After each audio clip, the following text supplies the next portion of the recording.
are you or Becca? Because you come from the house. Do they get paid? Okay, no. Big money. Yeah.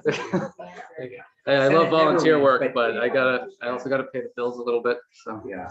thanks though. We're all set? All right, welcome to Senate Education, Fridays, February 3rd, 1 p.m. We're going to spend about 30 minutes on school safety and then hear from Rock Point School and the Vermont Independent School Association, and then hear testimony on budget adjustments. So, Mr. Tinney, great to see you again. Thanks for joining us. And I don't know, is Sue joining you as well? Or is it up there? Here we go. I think Susan first, actually. Terrific. All right. So, school safety, if you both could say a few words about the proposal that the administration put before us, that would be terrific.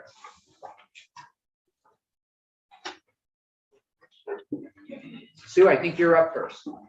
Okay, thank you. My internet is a little bit unstable, so I apologize if there's any interruption. Good afternoon. I'm Sue Siglowski, Executive Director of the Vermont School Boards Association. I'm here this afternoon to sort of check in with you on where VSBA stands on the draft school safety bill that's been proposed by the Agency of Education. So I will provide you with some information on the process we use to review the bill today. And then on Tuesday, Jeff Francis and I will testify with some specific feedback on the draft bill. First, it's important to emphasize that school safety is a top priority for school boards in Vermont. And so when we became aware of the draft bill, I participated in 2 meetings that were organized by Jeff Francis of the Vermont Superintendents Association to review the draft language. The first meeting included representatives from the Superintendents Association. I believe there was someone from the Principals Association as well. Vermont NEA, and Rob Evans, who is the Vermont School Safety Liaison Officer. And at that meeting, we identified certain terminology in the bill that we think should be changed. We also identified a few timing issues and a few substantive questions.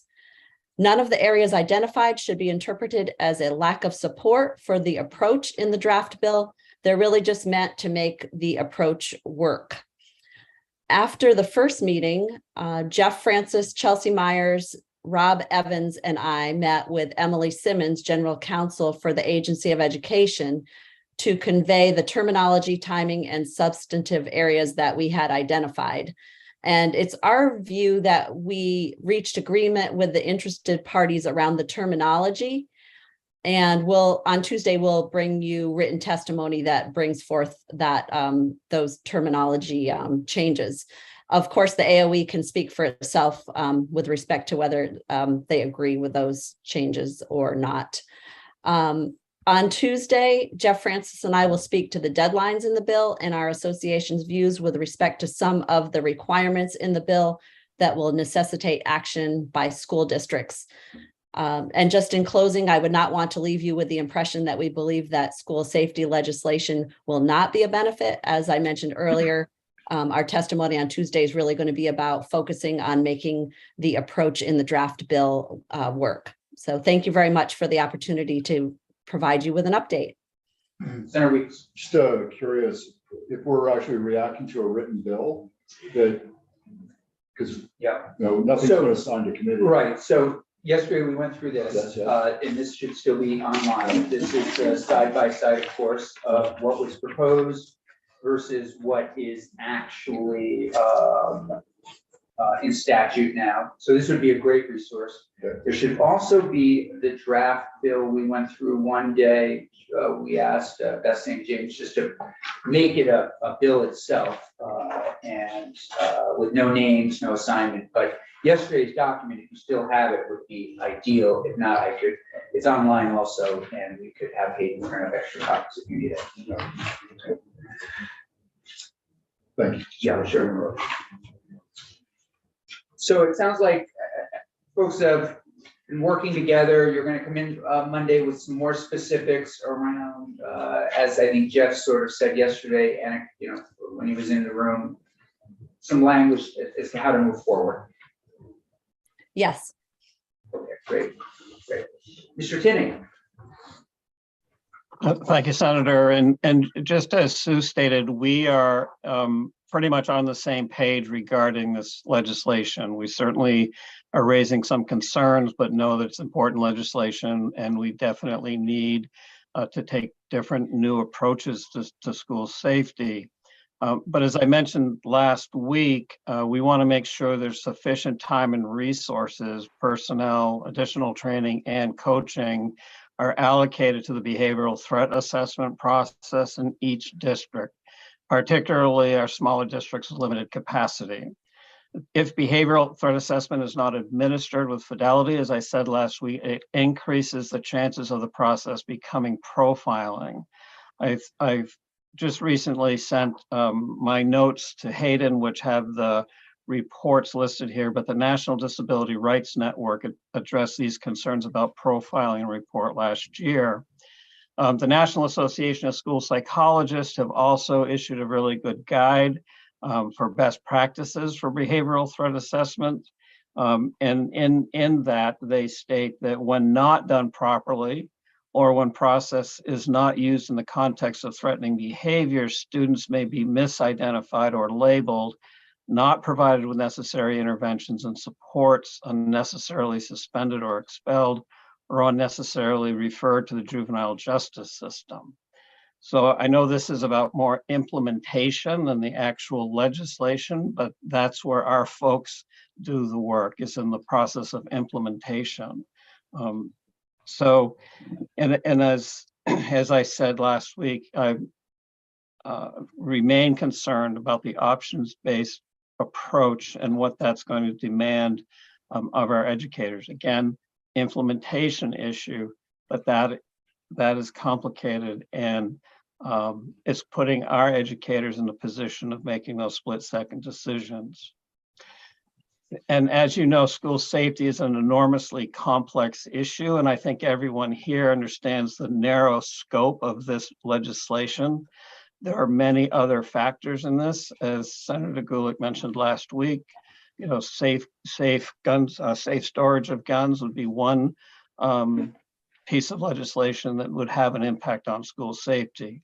So we need to continuously review and assess our practices across the nation, as well as Vermont, including the two major strategies called for in this legislation. I notice there's nothing in the legislation which calls for evaluation or assessment of these two strategies. So that may or may not happen down the road.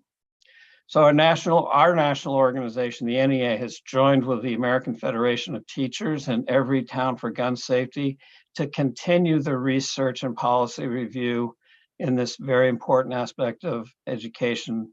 And I've included the link to those studies as well. So happy to answer questions. Thanks. Thank you, Mr. Tinney. I think putting on my judiciary hat, regarding safe storage for guns, and that is something we may be looking at in judiciary, along with required training and permitting for firearms. So, I mean, maybe there could be a cross conversation between the two committees for that. The other thing I wanted to ask you about is in the first paragraph, the behavioral threat assessment is not administered with fidelity. And is that something that would come from our committee, or is that something that is done and created by local schools and school boards? Is that where the focus would be, to make sure it's done properly? Right. I mean, I don't know if there's any way of putting it in this legislation. I don't know how you would do that in terms of setting a standard. I mean, there's been an enormous amount of training in behavioral threat assessment. I think, Sue, you took the training as well as I did, and there are a lot of moving pieces to it. So my question is, how can we assure that every district has the resources, that all the personnel have the time to do this adequately? That's my concern. And again, that's going to be on the plate of school boards and superintendents to figure out, do they have enough personnel? Do they have the resources? There's a lot of clerical work involved, because this is enormous amount of data collection and to determine whether a student is at risk here. Those of us who have been involved with ESTs, which are education support teams, know the challenges of gathering data on student academic performance. So, and this, of course, you add urgency to this.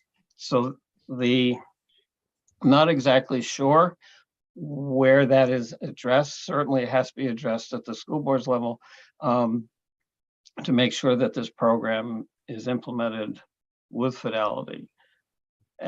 So that I raise that as a concern. I don't have a suggestion in terms of what could be written in the bill. One of you just mentioned, you both went through the behavior threat assessment training. Just say a couple words about that training, timing, how long does it take, just a little bit of who comes in, is it on campus, what does that look like in general? Sue, do you want to? I'm happy to start first, Don, and you can fill in. So I went to a training, I believe this is the same one that Don is referring to, that was in South Burlington in the fall. It was hosted by the Agency of Education, Department of Public Safety, and the School Safety Center. And they had a national expert who came in and provided a presentation about behavioral threat assessment. I think it was around 2 hours long. And that was really, to me, that was an overview. I think that there would need to be more for staff that were actually participating in it on a team. I think that they would need more training than that. Right. So, and and thank you. And there's also the other training that I participated in was a day-long webinar online training with the person who presented at the big conference. And so much of it begins with, again, the data collection from families, from educators, from members of the community, law enforcement is involved. And so with all of that data coming into a central place to the team, try and figure out, okay, what actions need to be taken, what referrals need to be made. So it's very important, as my understanding is how important it is to make sure that it's only focused on behavior, not so much like, well, this kid's from that neighborhood, right? And those are the things we have to make sure are done correctly. They're also finding that peers are incredibly important, so that we have to take seriously what peers are saying when they come to an adult, that can begin the process of an assessment. So, and I believe we're close to, I think Rob recently said, I think we're close to 800 participants so far in that training. Usually there's, 2 or 3 folks from each district go to those things, and then it's, again, implementing. My question comes back to, and I asked this question in Burlington, what's available for district teams for coaching, or, will there be folks available? And I think there will be, but again, not sure who can assist a team that may be stuck in one of those steps of the threat assessment. And for instance, right? For instance, what does the assessment team do when the family's not cooperative, right? As is one example. And at what point do you bring law enforcement in? Is another question I think has been raised. There's so many of our school communities that don't have a working relationship with local law enforcement compared to some districts that have SROs in the schools. So how do we maneuver that? That's my concern about the smaller districts that don't have the capacity, because much of this is done by administrators and school counselors. Questions for Mr. Tinney or Ms. Zaglavsky? Thank you both. Would it be helpful for the committee to have Beth St. James in on Tuesday when we pick this up again with more specifics, I believe, from Ms. Zaglavsky, you know, our support team, if you will, Zaglavsky, Tinney, Fannin, and others, when they come in with more details, would it be helpful to have Beth St. James just walk us through the bill again? The proposal. Well, I'll say yes. Yes. Yeah, okay, great. Yeah, that'd be helpful. We'll kick it off then with that. Anything else from either of you at this point? No, thank you. I'll be looking forward to coming back in on Tuesday. Thanks, Sue. Don, we're good? We are. I'll be in DC on Tuesday, but I think Jeff Bannon may be able to, or Colin could step in easily. Safe trip. Thank you. See you later. Bye-bye. Why? What's that? Well, Senator Weeks, we spend the whole day together, so I just feel sorry for him. He's either next to me or looking across at me. I'm But sorry, did I miss something? Okay, I did have a comment though. yeah, Or a question / comment. I'm really happy that we are hearing more from independent schools. yeah. But I'm also wondering if at some point we as a committee can hear from the auditor, Doug Hopper, in terms of what kind of financial implications are involved with. Yeah, absolutely. Okay. Yeah. Thank yeah, you. Yeah.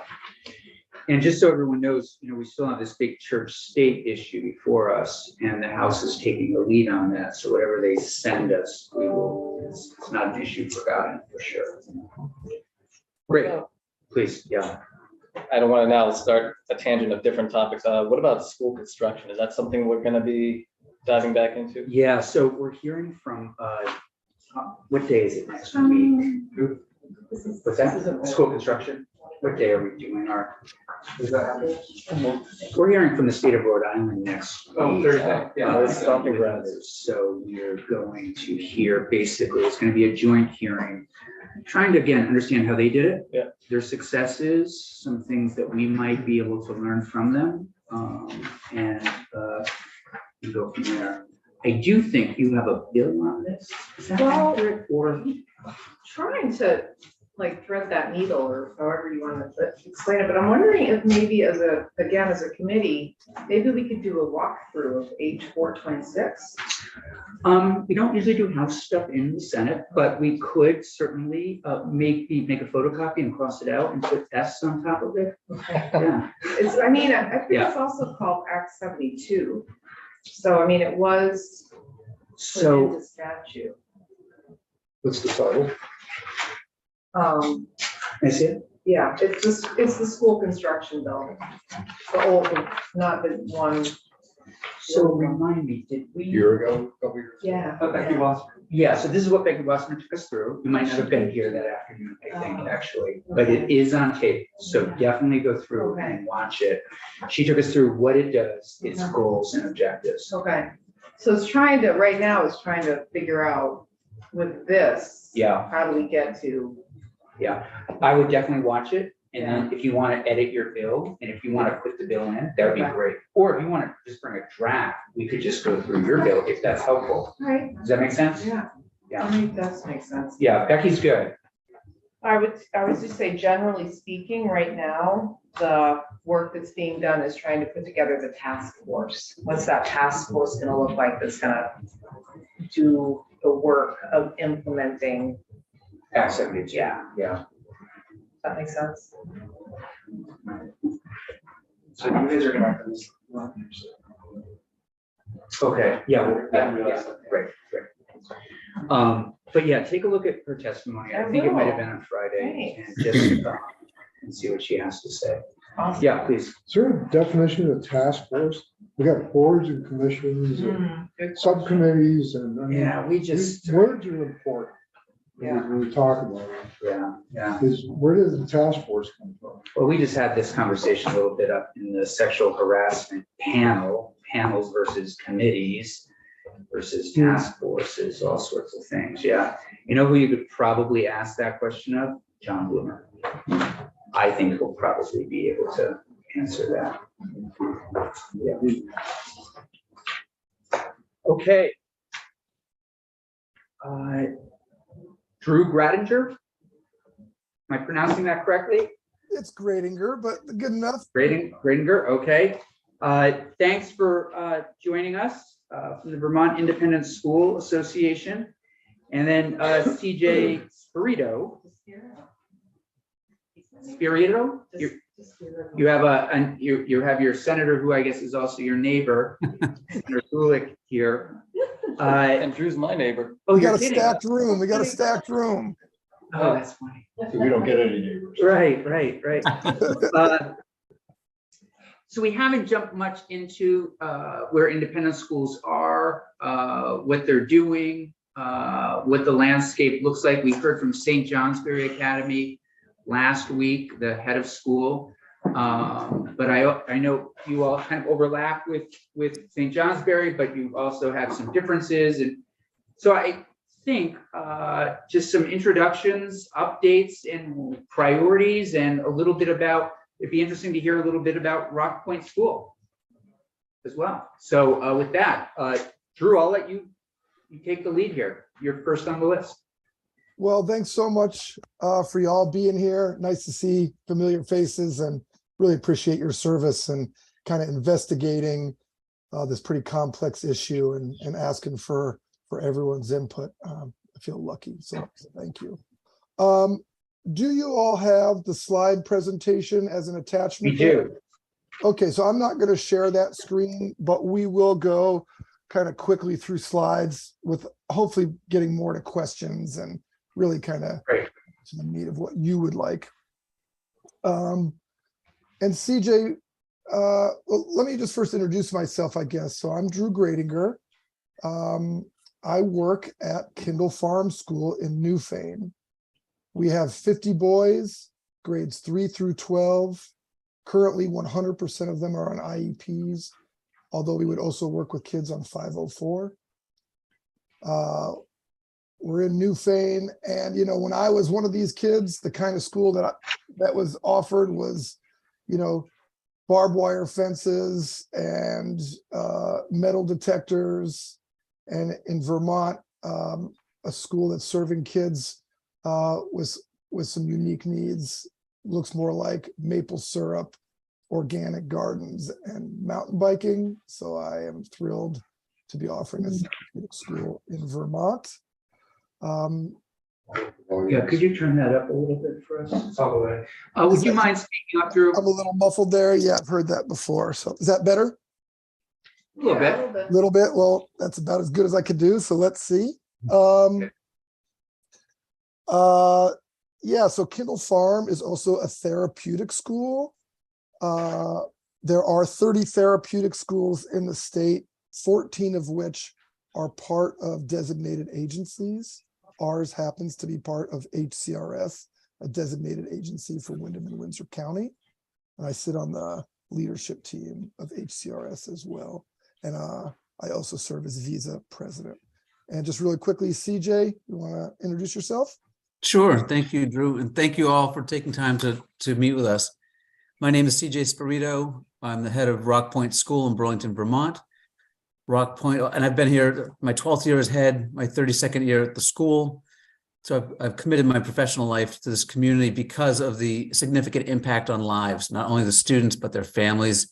And as I work with alums generationally, that there's significant impact, and such a large impact because we're a very small school. We currently have 33 students, 7 day students and 26 boarding. So we have a boarding and day program.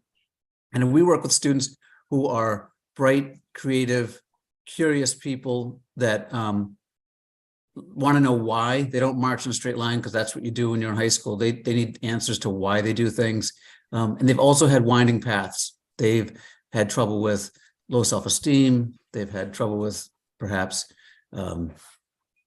suicidal ideation, so eating disorders. They've had attachment reaction attachment issues with adoption. They've wanted to do well in life, but they've fallen off the radar from other schools, whether it's private, independent, or public. They fall off the radar because of their struggles. They don't get out of bed. They don't get to school. If they get to school, their head's down, or they're in the hallway, they're not in the classroom. And so we take those students and we hear their voices, see who they are. We hold a mirror up to who they are so they can see it too. And when they find that their voices are being heard, they start to believe themselves that they can do things and they can contribute. And by the time they're leaving us, they're on the beginning of a trajectory. They're heading out, and it might take a while, but they end up being contributing citizens and leading meaningful lives, and they're alive and they're well. That's the broad stroke of what we do. And a quick note of independent schools. I like to think of independent schools along a spectrum of schools, and that on one end, you can have kids who are in hospitals and their mental health is so severe, that's the front thing that they're doing. On the other end, high-powered academics where kids do not need Rock Point or do not need Kindle Farm. They are self-motivated, they're driving, they're going off to four-year colleges, and they're heading off on their own. Then there's all in between, and there's a whole variety of opportunities for young people because young people need different things. And so we fit along the line on the education side, education first, but support close second right there. And that's what we do, one-on-one in small groups. And CJ, where do your students come from generally? Yeah, I'd say about 25 to 35% are from Vermont, Chittenden County, Addison County. And then the rest of the students come from all over the country and sometimes internationally. So we get kids, because our niche is so specific and small. Families find that there isn't a Rock Point in most places in the world. And so they find us because their kid is trans, and they're like, our kid's not safe where we live. They come out of a residential treatment center and they need a soft landing place. So they're coming from far away and being here. And we also have a heavy population of kids locally where there's mostly day students. Sometimes we get a couple boarding. We have one student who day student last year is boarding now. I'm from Bristol. So it's a blend. And these are also kids on certain plans where their districts are paying? They Or are. the It's, choice towns? it's a mix. We have Choice Town. We have kids who districts are paying because of IEP. If they're on a 504, they're not going to pay for us typically. But if they're on an IEP, there's more of a chance that the school's going to pay for us to be here. But definitely Choice Town. We get kids from the islands, South Hero, mainly. That's the Choice Towns. And that's special ed money. Okay. You're asking great questions. Thank you so much. So let's start with that first slide. We're not going to bore you here. I really like this first quote, this idea that educational equity means that each child receives what they need to develop to their full academic and social potential. And that's what we want out of our schools. We want educational equity. You know, when we were talking about this in preparation, you know, this metaphor came up, this idea that equality is everybody gets a t-shirt, and equity is everyone that gets a t-shirt that fits. And I think that's what I'm hoping to hammer home here today, is that independent schools really add to the mosaic, the fabric of educational opportunity. You can hear schools like ours that are specifically therapeutic. We have 41 staff for 50 kids. We cannot expect the public school sector to offer that kind of intensive, opportunity for students and things like that. So it's really this idea that we want to have educational opportunity that fits the needs of the students. And we consider that a collaboration with the public sector, and that we're part of that continuum of educational opportunities. You want to add anything to that, CJ? I think you nailed it. That's great. I'm going to try to go pretty quick on slide 2, just who we're talking about, what Visa is. So before we talk about Visa, how many approved independent schools are we talking about? We're talking about 87 approved independent schools with roughly 8,000 students. 30 of those schools are therapeutic. So really going above and beyond to meet the social emotional needs of kids in our school system. And 40 of these schools are approved general education. Then you can see that's broken down. 32 of those 40 are general purpose. And I'm assuming that those 8 schools, special purpose, are like ski academies and things like that. You can see, and I know one of the reasons that we're all here today is the Supreme Court decision on Carson Macon and all that. But so there are 17 approved religious schools in Vermont. 13 are Catholic, the other 4. But Visa does not currently represent any of those religious schools. And we are a membership-driven organization. So really, we're representing that therapeutic school and the approved general school group. If we go to, any questions on that? I expect hard questions from you all for sure, so don't Well, just so hesitate. you know, we have a hard stop at a couple minutes to 2. So, Okay. How am I doing with time? We'll Okay. go quick. The map, I just want to show you that independent schools are in every quarter of the state. There's a variety of what they look like. You can see pretty high densities in higher population dense places, but really every corner making an impact. So go to slide 4. We're talking about non-discrimination within the independent school community. So slides 4, 5, and 6 really touch on the non-discrimination, and what we were trying to convey is that Visa is clearly against non-discrimination on all fronts in every school that we're representing. And if a school cannot be demonstrating that they're non-discriminating, then they're not going to be part of Visa. On slide 5, it talks about in Maine that they revised the non-discrimination statutes to include all educational institutions. And we wanted to highlight that because, as it says in there, the effect is to require uniform adherence to non-discriminatory practices at all schools, public or independent, religious or secular. And we want to be clear that we want to work together with General Assembly to assure that's happening here in Vermont. We want to be supporting every kid in every school to be accepting as possible. and we took this approach last year in the Senate. We passed a bill out that did these kinds of protections. And the House didn't take it up, but they are working on these issues right now. Not sure where they will land, but time will tell. Right. Thank you for doing that. And if there's any way we could be involved to help that process, let us know, because we stand by that and want to support those efforts. Senator Bullock. So can we flesh that out a little bit more? Sure. What exactly do you guys mean by non-discrimination? What does that mean? Let's talk a little bit more about discrimination. Where is it codified in your schools' charters or mission statements, et cetera? Is it for both students and faculty? I mean, I guess I just want to know more. Excellent questions. Thanks for bringing that forward. It's absolutely for students and faculty. It's for everybody. And we are clear about anything around religion, sexuality, gender, the ADA compliance points of contention are the ones that we're speaking to. But that includes physical, mental disability, ancestry, national origin, all the protected categories. I can tell you that Kindle Farm has this statement as part of our literature and part of our ethos.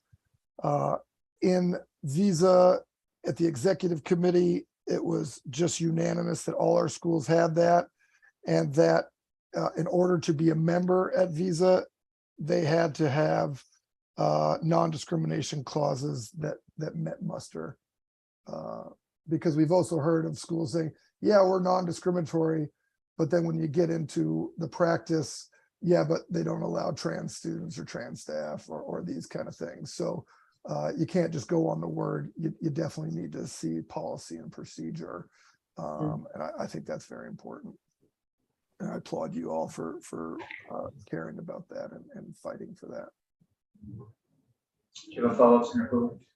No, all I was gonna say, because I know Rock Point School, I mean, you are an incredibly open school. I spent time there and have met your students and, yeah, very, extremely open to all kinds of people and abilities. And so, yeah, I have personal experience with that one.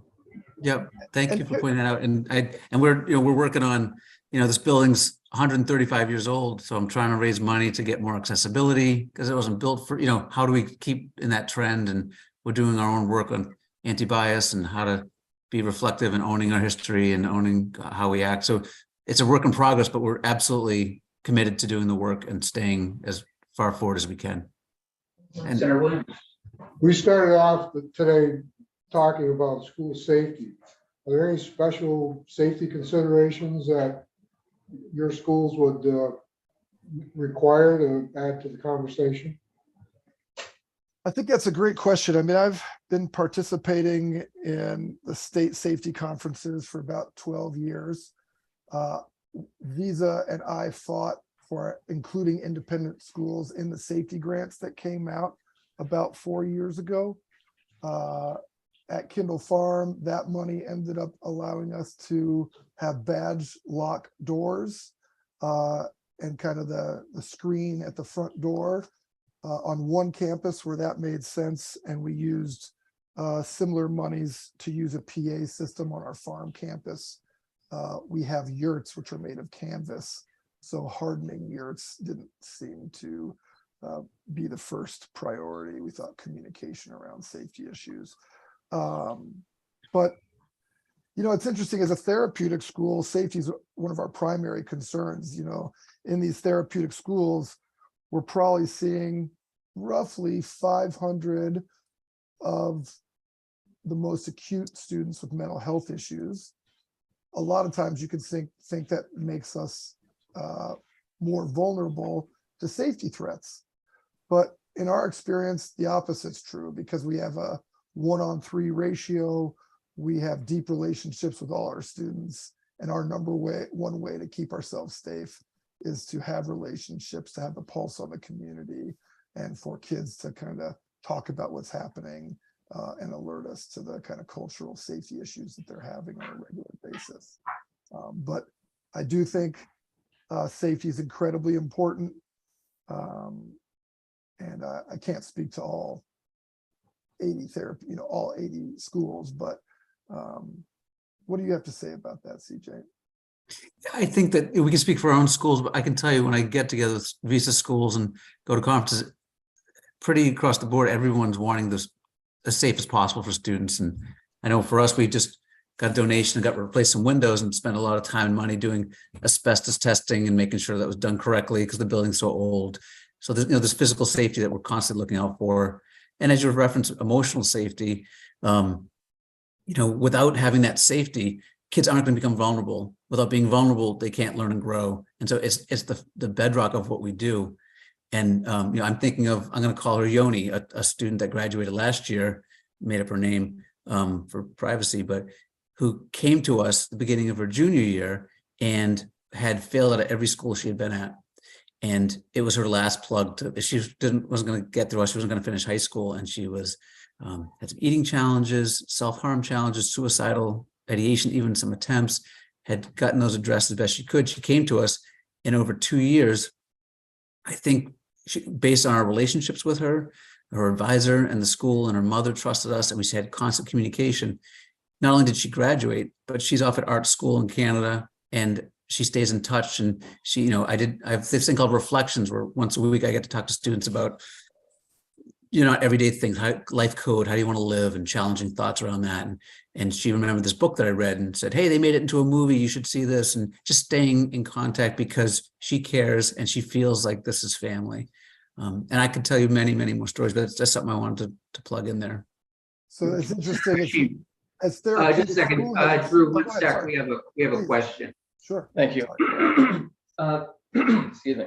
So Drew, this question is actually for you, and CJ, of course, if you want to chime in too. But Drew, I've been to the Kindle Farm a couple times, as you know, and I was having a conversation with Senator just before this, and we were talking about people having how's it going? People having their basic needs met in order to be able to do anything else. And I know you have a pretty cool kitchen program at the Kindle Farm, and can you talk a bit more about how meeting basic needs, whether it's food, shelter, or safety, allows people to, work through their mental health challenges and actually, improve their test scores maybe and things like that? Do you have any thoughts on that? Oh, well, if you got a few hours, I do. No, you're hitting a great thing, right? If people's Maslow's hierarchy of needs isn't being met, we're not going to see great outcomes in mental health or academics or anything else. When we started Kindle Farm 25 years ago, we're pushing these kids in ways that most people don't really get pushed into their adult lives, like thinking about how they've developed these habits and how to change it. But you can't do that when they're starving. So at this point, we have an $80,000 a year food program. All kids eat free of charge, breakfast, snack, and lunch. We have a 100-acre farm. 2 acres are under veggie production. They grow seeds, they sell food, they harvest food, they are in culinary vocational classes, they cook the food, they eat the food, and you can really see like little kids coming in with pretty limited food, but by the time maybe not, 8th or 9th grade rolls around, they're eating full salads and beets because they've raised them from seed to plate. So that's huge. But at a therapeutic school, especially, we have 3 clinicians. We are working as social workers on food, poverty, and every one of these pieces. And it was interesting, to get back to the question on safety. I think when most of us talk about safety, we're talking about intruders and these kind of things. And I think that's very wise to think about. But when you talk to therapeutic school heads, the head of our mission statement is we create a physically and emotionally safe environment. And really the idea is that their brains will not be working without the safety component. And Maslow's hierarchy of needs is that. And I think we excel at that, and I'm very proud of that. Thank you. We also have a high focus on nutrition. We don't grow like Kindle Farm. We grow little seeds and stuff, but kids are in the kitchen. It's a boarding, so kids are making meals on the weekends and snacks in the evenings. But our kitchen, the kids get breakfast, lunch, and dinner and snacks, and they're very nutritional. Our chef is, we had one for 28 years, and we have a new one this year. And he came to me in the first couple of weeks of school and said, CJ, I'm changing lives. And I was like, absolutely, Charles. If these guys aren't getting their brains fed, they can't be using their brains for anything else. And kids are eating, steamed broccoli and vegetables because it's being prepared well. And it's not fancy, but it's solid. And they're seeing how do you make food for yourself? Where does it come from? How do you do that? And so it's part of the pulse. And I would hope that every school's got that in there somewhere. But people have different schools have different strengths. But it's very important. Thanks for asking about that. We're going to get to, go ahead. Hold on a second. Senator Gulick has a question. Well, I can wait if we're gonna continue with the slides. It's up to them. They do have a question. Regarding one of the slides that we haven't gotten to, or? Just general. Okay, why don't you ask? Okay. Wondering if you could speak to the fact that some of the independent schools in our state don't they serve their communities and they act as public schools to a certain extent, but they don't necessarily want to follow EQS standards and, for example, like ethnic studies and so on and so forth. Digger did a piece on this. It's been out in the atmosphere in Vermont. And it does seem like a bit of a, you know, a dichotomy or a little bit of a schism there. And I'm wondering if you guys can speak to that. Are you referring to the town academies or when you say the schools that are serving as public schools? Sure. Yeah. Is that, I'm sorry, Senator, is that yes? That is what you- okay. Yes. Yeah.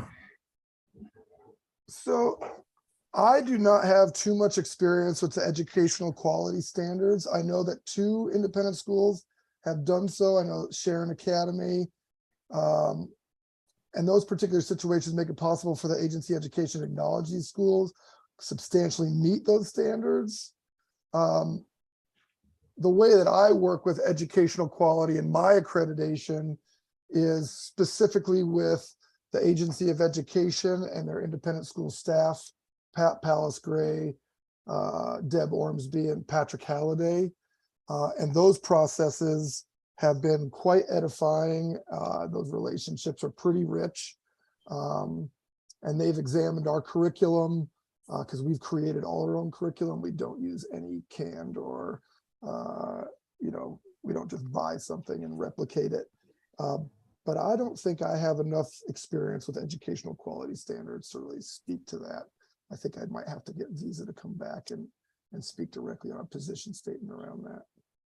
Yeah, that would be very helpful. Okay, I Do you remember apologize. what school it was, Senator Gulick? I think it was Windsor and CJ.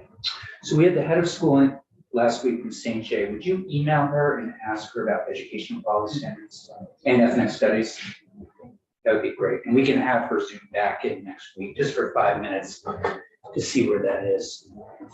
I think that makes a lot of sense to come back in with EQS with folks who are more familiar with it than Drew and I. Yeah, that would be that would be very helpful. But I did want to add in that thinking of the spectrum of schools that we talked about, that when some of the schools get kids, they're kind of in a shambles when they get to us. And so trying to apply preset standards that, you know, fit in the square peg into the round hole doesn't quite work. So when we're meeting the student where they are and trying to pull them forward, we develop benchmarks to get them to get back on track and to launch. And so I think many independent schools probably do that too, because we're able to focus and see where is that student and what do they need and how do we get them up to speed to be able to speak publicly, write, you know, clearly, think clearly, work collaboratively, these life transferable skills that they can apply anywhere they go.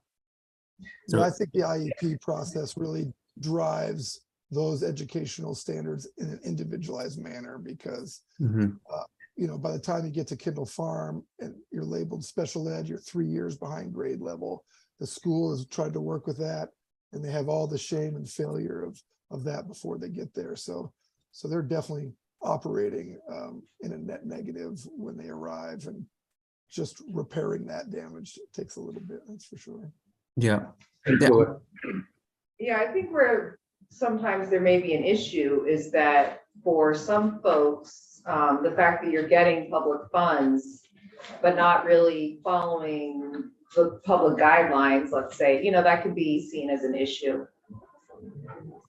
I can understand that intellectually. I think that if anyone wanted to dig down to that and talk to the families, to the alums that had the experience of having their own journey going through and how they're living successfully in life, would probably beg to differ that it matters, you know, that they followed this other standard because they were getting their needs met in the way they needed to have them be met. So it's much more particular and anecdotal, but I think it's very effective. And that might be a larger discourse is how can we have things in ways that there are set standards for people that works for them, and people that have these things individualized that they're done so in a meaningful way. I concur with that. Anybody else? Okay, please continue. Let's go to slide 7 about school choice. Okay. You want to hit that, CJ? So there are 88 towns that are sending districts, And about 5,500 students, half choose public and half choose independent. That's on slide 7. And we like to point that out to say that people are choosing what makes sense for their child. And it's not like independent is better or public is better. It's really that students need different things for whatever variety of reasons, and that it flushes out about half and half. And it speaks to that individual story again. And I think of, many of our students, a couple recently where one girl came to us last year and she wouldn't look anybody in the eye. And she would literally hide in the building. We have to go around looking for her to get her into classroom, get her into lunch. And over the last year and a half, because of our relationships, because of our consistency and patience and seeing what works for her, she's now showing up, looking folks in the eye, being in class, being a leader, participating. As another student that came here 3 years ago, had his head on the desk. He wouldn't, he came with IEP, wasn't reading. He's reading a full text. He's engaging. He's ironically trimmed down a lot of weight. He's very big, but I think it's because he started feeling good about himself because of relationships.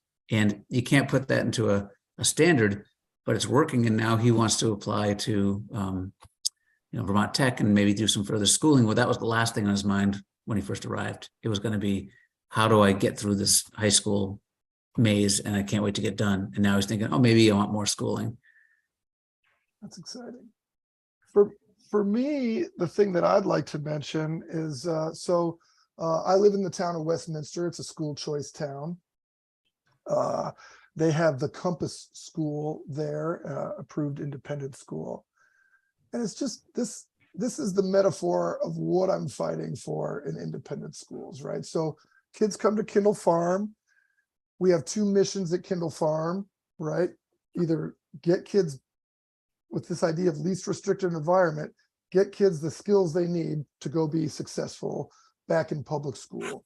The public school system has infinitely more resources than Kindle Farm does. We don't teach physics. We don't have a giant gym, these kind of things. So if we can get our kids back to public school, that's the win. But that's not always the case. So kids that graduate, we want them to be vocationally ready to enter the job force, both be safe and skilled. So we're transitioning kids back to public school on the regular. So you're kind of graduating, let's say in 9th grade from Kindle Farm. And where do you go? Let's say Wyndham Northeast is sending us some kids. They're ready to go back to a more mainstream milieu. Well, to go from a class of 2 on 6 to 1 on 25 in a classroom with no walls at Bellows Falls is not a great fit. On the other hand, you got Compass School, who has classroom sizes of less than 10. Total student body, I don't quite know, but it's small. And it's a community-based milieu like our own. So in the last 5 years, we've had 4 kids leave the special education setting into a non-special education setting of an independent school like Compass School, where these kids have, at least 3 of them have graduated now. And so that's just like, for me, that's the mosaic of, going from a very expensive special ed school to finding a community-based school milieu that met their needs in a similar way. And it just scares me to think about removing options that can really be the educational fit for kids like ours. And so that's just like, that's the dream for me. I see it working in my own town and in my own school kind of arc. So I just wanted to share that story because I think it's powerful. I'm going to go to slide 8. What I think we know is that all independent schools are going to be required to, if they're going to take public funds, to be responsible for any type of special ed disability category. And I couldn't be in more support of that. I do think that that's a bit of a lift. I do think the Agency of Education, Visa, and a bunch of other groups really need to be aware that this is coming. I think we're excited, but these schools are going to need support from the AOE and from all of us to understand how to meet those needs. But I think if we do that well, that could really be, I mean, one of the concerns I heard expressed here is like, hey, do you have educational quality standard? Like, what guides that? And I think to make sure that we're able to guide independent schools how to take care of all special ed categories is paramount to the success of this new rule implementation. Yes, we did hear that, and we will have her back in from the headmaster at St. John's Berry Academy that they accept all students regardless of their educational needs and backgrounds. But we will have her in, and I think Senator Gould, you want to hear from Burton Academy also on ethnic studies? Sure. We'd also like to hear from BBA on ethnic studies. Great, thank you. The BBA, Burton Academy. They're so good. The next slide's oversight of independent schools. In the House Ed Committee, that was where we got a lot of good potent questions. I think just so you know, before I don't think I need to speak too much. I'd rather take your questions. My process for approval is strictly with the AOE. I think they're a little bit tightly resourced. During COVID especially, it took some time. But I absolutely love that process. We just got our approval letter this week for 5 years. We added disability categories. It takes a fair amount of work, but maybe not quite as much work as NEASC takes and CJ schools under the accreditation process of NEASC. Yeah, I've been through 3 reaccreditations once every 10 years at Rock Point with NEASC, and I've been on 5 visiting committees to other schools. I've chaired 3 of them, assistant chaired another, and I'm going to do another one in the fall. And I find them very vigorous, and it's a great professional development for me to be on a visiting committee, but it's incredibly thorough to try and look at what does the school say they're doing, and then you go in there and you do a spot check to see what you test things out, and is it matching? Is what they're marketing out there matching what's really happening? And we get to hold the mirror up and for other schools, and we have other people come in and do the same for us. And I found it very, school improvement is what it's all about. And it's an ongoing process that never stops. We had our 10-year in 2018, we had a 2-year review in 2020, and now we're on our 5-year coming up this fall. And so it's constant looking at strategic plan, how are we serving kids, how are we being diverse, working towards that from beginning to end. It's very thorough.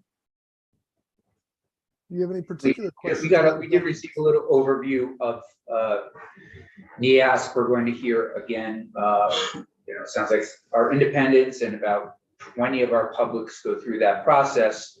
And we're going to explore that possible expansion over the next few weeks. So thank you. And then there's another organization. Sorry? There's another organization called ASNE that we're a part of too, and they're offering, and they're also a dependable source for accreditation. Any final questions for CJ or Drew before we move on to budget adjustment? Nothing? Good. Maybe the last thing I'd like to say, if I'm allowed. Yeah, please. It's just really interesting. During COVID, very hard to find staffing, and really kind of bounced up against this. We have kids at this school that aren't successful in public schools and really drain the resources. So when you think about these therapeutic schools, when I first testified at the House Ed Committee, they didn't really realize therapeutic schools were under that larger umbrella of independent schools. And what happened during COVID is if kids were unsafe with their body, we have restraint at our schools. We were unable to really utilize that during COVID because of safety issues for both students and staff. It also meant that we were unable to take certain kids that needed certain levels of interventions, and then that put the burden back on the school system. So I'm pretty happy to be up and running fairly normal right now, but it just highlighted the relationship between therapeutic schools, who I think have specialty and excellence in serving some of the neediest and kids that need the most skill acquisition, but how it also just dovetails with our partnering districts. And, you know, I just love those relationships. Our relationships with the 15 districts we work with are just phenomenal. And it just feels like one large continuum of education. It's really a privilege to be part of. Mhm. I hope we're doing you well.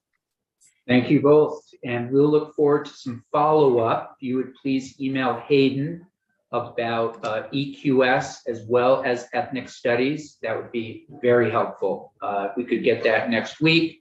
I don't know if we'll have time to have you in next week, but certainly the week after for some conversation. But if you could email an explanation where things are at, you know, are all schools doing it? I quickly glanced at the article.